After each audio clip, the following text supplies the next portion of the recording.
Hola hermanos, buenos días, Dios les bendiga. Hoy tenemos la lectura del día 16 de mayo y vamos a estar tomando en cuenta las siguientes citas bíblicas. Primera de Samuel, capítulo 18, versos 5 al capítulo 19, verso 24. Libro de Juan, capítulo 8, verso 31 al 59. Pasamos a Salmos, capítulo 112, verso del 1 al 10. Y para terminar, libro de Proverbios, capítulo 15, versos del 12 al 14. Vamos a hacer una oración. Amado Dios y buen Padre, Señor, te damos toda la gloria, toda la honra es para ti, Señor. Reconocemos que tú eres grande y solamente tú eres digno de ser alabado, Dios. Te pedimos, Señor, una bendición para todos y cada uno de nosotros, Padre, que tú seas con nosotros en este día y que nos ayudes, Señor, a cumplir tu propósito que tienes para cada uno de nosotros. En el nombre de Cristo Jesús, amén y amén. Muy bien, hermanos, vamos a comenzar el libro de Primera de Samuel, capítulo 18, verso 5. Dice la palabra del Señor en el nombre del Padre, del Hijo y del Espíritu Santo. Y salía David a donde quiera que Saúl le enviaba, y se portaba prudentemente, y lo puso Saúl sobre gente de guerra, y era acepto a los ojos de todo el pueblo, y a los ojos de los siervos de Saúl. Aconteció que cuando David volvió de matar al filisteo, salieron las mujeres de todas las ciudades de Israel cantando y danzando, para recibir al rey Saúl con panderos, con cánticos de alegría y con instrumentos de música, y cantaban las mujeres que danzaban y decían: Saúl hirió a sus miles y David a sus 10,000. Y se enojó Saúl en gran manera, y le desagradó este dicho, y dijo: a David dieron 10,000 y a mí miles, no le falta más que el reino. Y desde aquel día Saúl no miró con buenos ojos a David. Aconteció al otro día que un espíritu malo de parte de Dios tomó a Saúl, y él desvariaba en medio de la casa. David tocaba con su mano como los otros días, y tenía a Saúl la lanza en la mano. Y arrojó Saúl la lanza, diciendo: enclavaré a David a la pared. Pero David lo evadió 2 veces. Mas Saúl estaba temeroso de David, por cuanto Jehová estaba con él, y se había apartado de Saúl, por lo cual Saúl lo alejó de sí. Y él y le hizo jefe de 1000, y salía y entraba delante del pueblo. Y David se conducía prudentemente en todos sus asuntos, y Jehová estaba con él. Y viendo Saúl que se portaba tan prudentemente, tenía temor de él. Mas todo Israel y Judá amaba a David, porque él salía y entraba delante de ellos. Entonces dijo Saúl a David: he aquí, yo te daré Merab, mi hija mayor, por mujer, con tal que me seas hombre valiente y pelees las batallas de Jehová. Mas Saúl decía: no será mi mano contra él, sino que será contra él la mano de los filisteos. Pero David respondió a Saúl: ¿quién soy yo, o qué es mi vida, o la familia de mi padre en Israel, para que yo sea yerno del rey? Y llegado el tiempo en que Merab, hija de Saúl, se había de dar a David, fue dada por mujer a Adriel Meolatita. Pero Mical, la otra hija de Saúl, amaba a David, y fue dicho a Saúl, y le pareció bien a sus ojos. Y Saúl dijo: yo se la daré para que le sea por lazo, y para que la mano de los filisteos sea contra él. Dijo pues Saúl a David por segunda vez: tú serás mi yerno hoy. Y mandó Saúl a sus siervos: hablad en secreto a David, y diciéndole: he aquí, el rey te ama, y todos sus siervos te quieren bien. Sé pues yerno del rey. Los criados de Saúl hablaron esas palabras a los oídos de David, y David dijo: ¿os parece a vosotros que es poco ser yerno del rey, siendo yo un hombre pobre y de ninguna estima? Y los criados de Saúl le dieron la respuesta, diciendo: tales palabras ha dicho David. Y Saúl dijo: decid así a David: el rey no desea la dote, sino 100 prepucios de filisteos, para que sea tomada venganza de los enemigos del rey. Pero Saúl pensaba hacer caer a David en manos de los filisteos. Cuando sus siervos declararon a David estas palabras, pareció bien la cosa a los ojos de David para ser yerno del rey, y antes que el plazo se cumpliese, se levantó David y se fue con su gente, y mató a 200 hombres de los filisteos, y trajo David los prepucios de ellos, y los entregó todos al rey, a fin de hacerse yerno del rey. Y Saúl le dio a su hija Mical por mujer. Pero Saúl, viendo y considerando que Jehová estaba con David, y que su hija Mical lo amaba, tuvo más temor de David, y fue Saúl enemigo de David todos los días.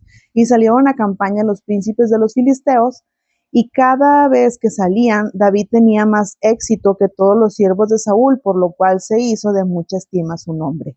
Habló Saúl a Jonatán, su hijo, y a todos sus siervos para que matasen a David, pero Jonatán, hijo de Saúl, amaba a David en gran manera y dio aviso a David diciendo: Saúl mi padre procura matarte, por tanto cuídate hasta la mañana y estate en lugar oculto y escóndete.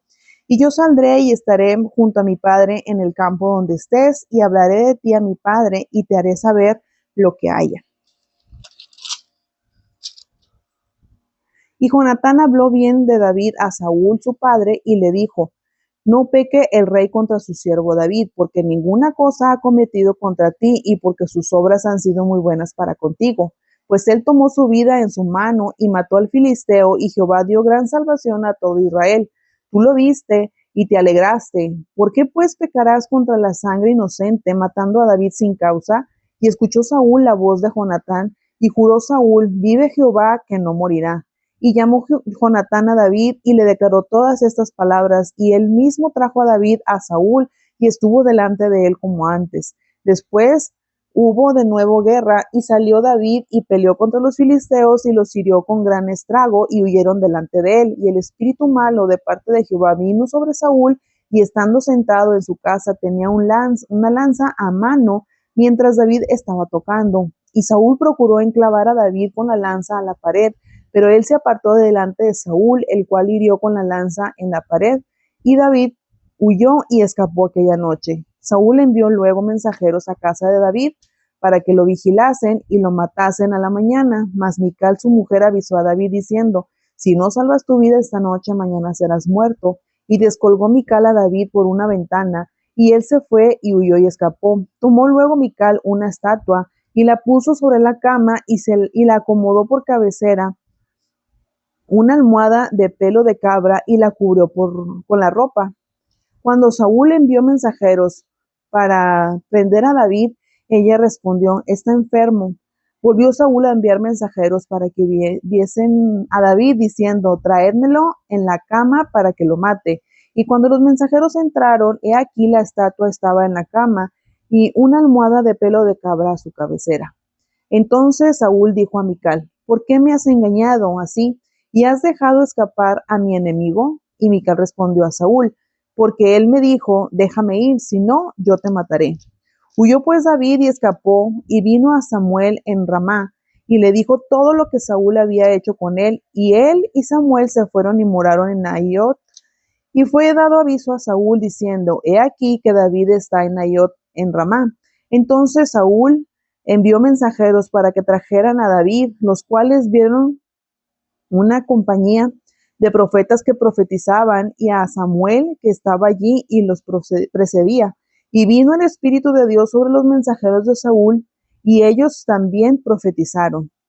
Cuando lo supo Saúl, envió otros mensajeros, los cuales también profetizaron, y Saúl volvió a enviar mensajeros por tercera vez, y ellos también profetizaron. Entonces él mismo fue a Ramá, y llegando al gran pozo que está en Secú, preguntó diciendo: ¿dónde están Samuel y David?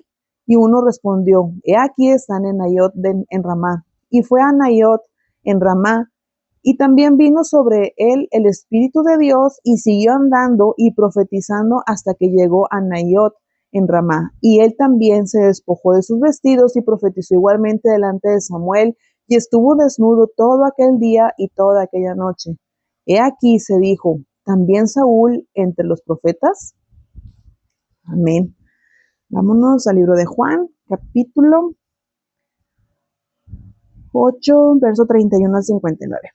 Dijo entonces Jesús a los judíos que habían creído en él: si vosotros permaneciereis en mi palabra, seréis verdaderamente mis discípulos, y conoceréis la verdad, y la verdad os hará libres. Le respondieron: linaje de Abraham somos, y jamás hemos sido esclavos de nadie. ¿Cómo dices tú, seréis libres? Jesús les respondió: de cierto os digo que todo aquel que hace pecado, esclavo es del pecado. Y el esclavo no queda en la casa para siempre, el Hijo sí queda para siempre. Así que si el Hijo os libertare, seréis verdaderamente libres. Sé que sois descendientes de Abraham, pero procuráis matarme, porque mi palabra no haya cabida en vosotros. Yo hablo lo que he visto cerca del Padre, y vosotros hacéis lo que habéis oído cerca de vuestro padre. Respondieron y le dijeron, nuestro padre es Abraham. Jesús les dijo, si fueseis hijos de Abraham, las obras de Abraham harías. Pero ahora procuráis matarme a mí, hombre, que os he hablado la verdad, la cual he oído de Dios, no hizo esto Abraham. Vosotros hacéis las obras de vuestro padre. Entonces le dijeron, nosotros no somos nacidos de fornicación, un padre tenemos que es Dios. Jesús entonces les dijo, si vuestro padre fuese Dios, ciertamente me amarías, porque yo de Dios he salido y he venido, pues no he venido de mí mismo, sino que Él me envió. ¿Por qué no entendéis mi lenguaje? Porque no podéis escuchar mi palabra. Vosotros sois de vuestro padre el diablo, y los deseos de vuestro padre queréis hacer. Él ha sido homicida desde el principio y no ha permanecido en la verdad, porque no hay verdad en él. Cuando habla mentira, de suyo habla, porque es mentiroso y padre de mentira. Y a mí, porque digo la verdad, no me creéis. ¿Quién de vosotros me redarguye de pecado? Pues si digo la verdad, ¿por qué vosotros no me creéis? El que es de Dios, la palabra de Dios oye, por esto no las oís vosotros, porque no sois de Dios. Respondieron entonces los judíos y le dijeron, ¿no decimos bien nosotros que tú eres samaritano y que tienes demonio? Respondió Jesús, yo no tengo demonio, antes honro a mi Padre y vosotros me deshonráis. Pero yo no busco mi gloria, hay quien la busca y juzga. De cierto os digo que el que guarda mi palabra nunca verá muerte. Entonces los judíos le dijeron, ahora conocemos que tienes demonio. Abraham murió y los profetas, y tú dices, el que guarda mi palabra nunca sufrirá muerte. ¿Eres tú acaso mayor que nuestro padre Abraham, el cual murió? Y los profetas murieron. ¿Quién te haces a ti mismo? Respondió Jesús, si yo me glorifico a mí mismo, mi gloria nada es. Mi Padre es el que me glorifica, el que vosotros decís que es vuestro Dios. Pero vosotros no le conocéis, mas yo le conozco, y si dijere que no le conozco, sería mentiroso como vosotros, pero le conozco y guardo su palabra. Abraham, vuestro padre, se gozó de que había de venir, de ver mi día, y lo vio y se gozó. Entonces le dijeron los judíos, ¿aún no tienes 50 años y has visto a Abraham? Jesús le dijo, de cierto os digo, antes que Abraham fuese, yo soy. Tomaron entonces piedras para arrojárselas, pero Jesús se escondió y salió del templo, y atravesando por en medio de ellos, se fue. Muy bien, hermanos, vamos al libro de Salmos 112, verso 1 al 10. Bienaventurado el hombre que teme a Jehová y en sus mandamientos se deleita en gran manera. Su descendencia será poderosa en la tierra. La generación de los rectos será bendita. Bienes y riquezas hay en su casa y su justicia permanece para siempre. Resplandeció en las tinieblas luz a los rectos. Es clemente, misericordioso y justo. El hombre de bien tiene misericordia y presta. Gobierna sus asuntos con juicio, por lo cual no resbalarás jamás. En memoria eterna será el justo. No tendrá temor de malas noticias. Su corazón está firme, confiado en Jehová. Asegurado está su corazón, no temerá, hasta que vea en sus enemigos su deseo. Reparte, da a los pobres. Su justicia permanece para siempre. Su poder será exaltado en gloria. Lo verá el impío y se irritará. Crujirán los dientes y se consumirá. El deseo de los impíos perecerá. Amén. Y para terminar, Proverbios 15, versos 12 al 14. El escarnecedor no ama al que le reprende, ni se junta con los sabios. El corazón alegre hermosea el rostro, mas por el dolor del corazón el espíritu se abate. El corazón entendido busca la sabiduría, mas la boca de los necios se alimenta de necedades. Y con eso terminamos, hermanos. Dios les bendiga.